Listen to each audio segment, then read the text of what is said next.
Bonjour Sylvain Thévaux. Bonjour madame. Merci d'être sur Radio Lac ce matin. Impôt anticipé, c'est donc un impôt de 35% sur les obligations. Le Conseil fédéral et les milieux bourgeois veulent sa suppression. Vous souhaitez le conserver. Actuellement, cet impôt, il n'y a plus que la Suisse qui le conserve et cela dissuade des entreprises d'émettre des obligations en Suisse. Pour une place financière comme Genève, on a connu meilleure stratégie tout de même. Non, on peut plutôt dire que c'est un impôt de garantie qui évite la fraude fiscale. On sait que la Suisse attire pratiquement toutes les fortunes du monde. 8 800 milliards sont gérés en Suisse. On est leader mondial. C'est une bonne chose, ça, d'accueillir les fortunes. C'est une bonne chose pour autant que ces gens respectent les règles, payent les impôts et malheureusement, ils ne le font pas. C'est-à-dire quand les riches clients étrangers sont dans d'autres pays, ils font pas de déclaration fiscale. Vous en faites une, tout le monde en fait une, c'est une obligation légale. Eux, non. Ils mettent l'argent en Suisse, ils ont des intérêts sur leurs obligations, leurs titres, leurs comptes bancaires et puis simplement, ils ne déclarent pas cet argent. C'est-à-dire qu'ils font de l'argent qu'ils ne déclarent pas.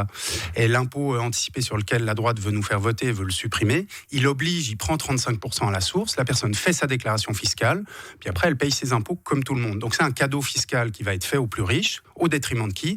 De vous, de moi, de la collectivité. C'est 1 milliard en moins pour la Confédération, les prestations, la santé, le social, les travailleurs sociaux. Donc on va faire des cadeaux à des riches qui vivent, je dirais même pas en Suisse. On sait que la droite fait des cadeaux aux riches en Suisse, mais là, ils veulent même le faire à l'étranger. Ça s'appelle la mondialisation. Non, ça s'appelle la fraude fiscale. Vous évoquiez la fraude fiscale. Eh bien justement, je vais vous demander de prendre le petit casque que vous avez aux côtés. Alexandre de Sénarclan était à votre place hier, député à PLR.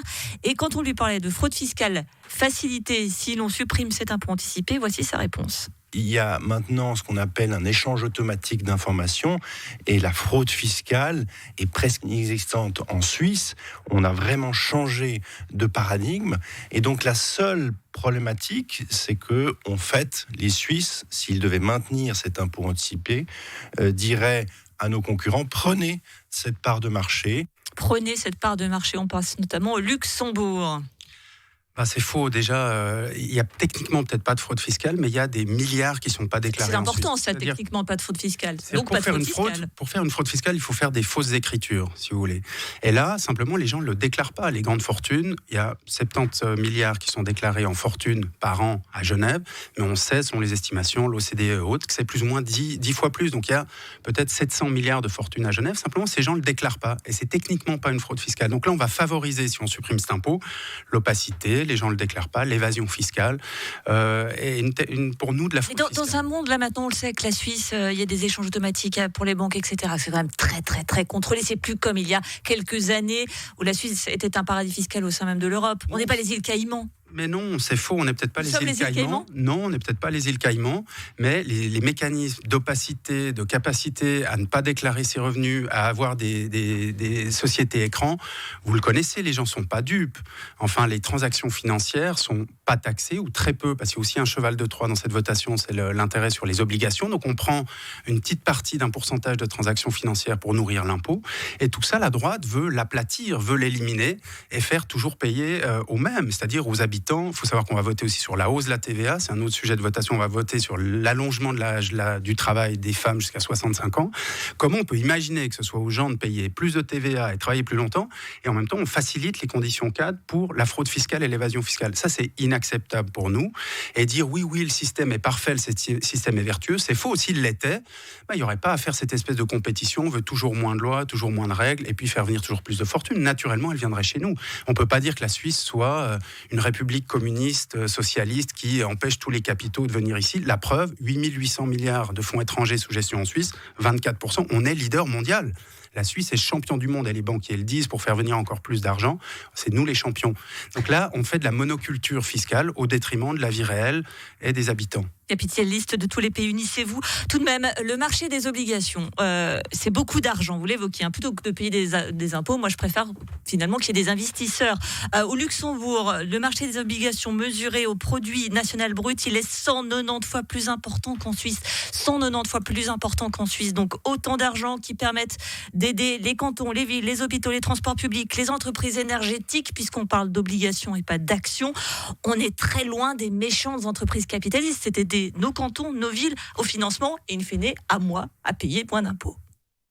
Mais Madame Rull, si on vote, si le peuple vote oui, c'est 1 milliard en moins pour la Confédération, c'est 50 millions en moins par an pour les Genevois. Ça, c'est la réalité. Et personne ne croit à la théorie du ruissellement. Les riches sont très riches et par effet naturel, ils vont enrichir les plus pauvres. Sinon, il n'y aurait pas d'inflation, il n'y aurait pas votre loyer qui augmente, il n'y aurait pas l'électricité. Tout augmente pour tout le monde, sauf pour qui ?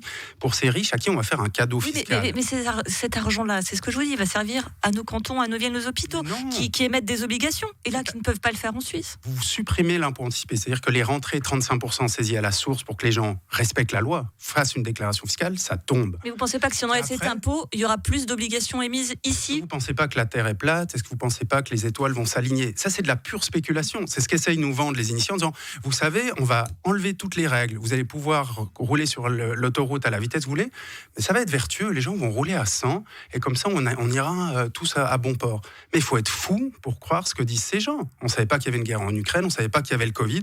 Et là, on enlève la ceinture de sécurité, on dit tout va bien aller, les millions vont arriver, les milliards vont arriver en Suisse. Mais même s'ils arrivaient, ils arriveront chez qui ? Chez les experts de la fraude fiscale, chez les banquiers, chez les fiscalistes. Vous croyez quoi ? Qu'ils vont enlever la ceinture de sécurité pour après vous rendre encore plus d'impôts ? Non ! Parce que simplement, on aura plus d'argent qui va venir ici. Il y aura certaines entreprises 200, donc rien pour les PME, rien pour l'artisanat et rien pour vous, qui feront des bénéfices maous. Et franchement, il faut être naïf pour croire que les multinationales, les gens qui font beaucoup d'argent, redistribuent à la collectivité. Qui croit encore à ça ? Le Galilée de la fiscalité, Sylvain Thébault, député socialiste, qui est donc opposé à la suppression de l'impôt anticipé. Merci d'avoir été sur Radio Lac.